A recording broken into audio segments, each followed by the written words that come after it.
வணக்கம் மக்களே, welcome to the lung series. இன்னைக்கு லங்ஸுக்கு என்ன மாதிரி சாப்பாடுலாம் சாப்பிட்டா ரொம்ப நல்லதுன்னு பார்க்கலாம் வாங்க. ஃபர்ஸ்ட் ரொம்ப இம்பார்ட்டன்ட் விஷயம் என்னன்னா, நுரையீரல்ன்றது காத்து சார்ந்து வச்சிருக்கிற ஒரு உறுப்பு. காத்து உள்ள போயிட்டு வெளியே வர்றதுதான் நுரையீரலோட மெயின் வேலை. அப்ப லங்ஸ் அதிகமா தாக்குறது எதுன்னு பாத்தீங்கன்னா கெட்ட காத்து தான்.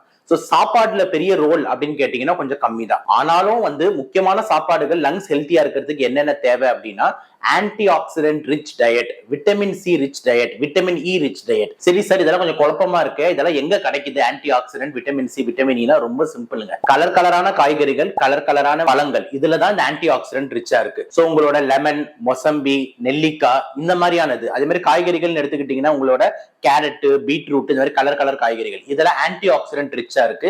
இது உங்க லங்கை கிளென்ஸ் பண்றதுக்கு உதவுது. இன்னொரு ஒரு இம்பார்ட்டன்ட் டயட் டிப் லங்ஸ் ப்ராப்ளம்க்கு என்ன அப்படின்னு பாத்தீங்கன்னா அசிடிட்டி ஆகாம பாத்துக்கோங்க. ஏன்னா வயிற்றுல இருக்கிற ஆசிட் ரிஃப்ளெக்ஸ் மேல வந்ததுன்னா அது போய் லங்ஸ்ல பட்டு உங்க லங்ஸ்ல வீசிங் ப்ராப்ளம்ஸ், ILD மாதிரி நோய்களை உருவாக்கலாம்.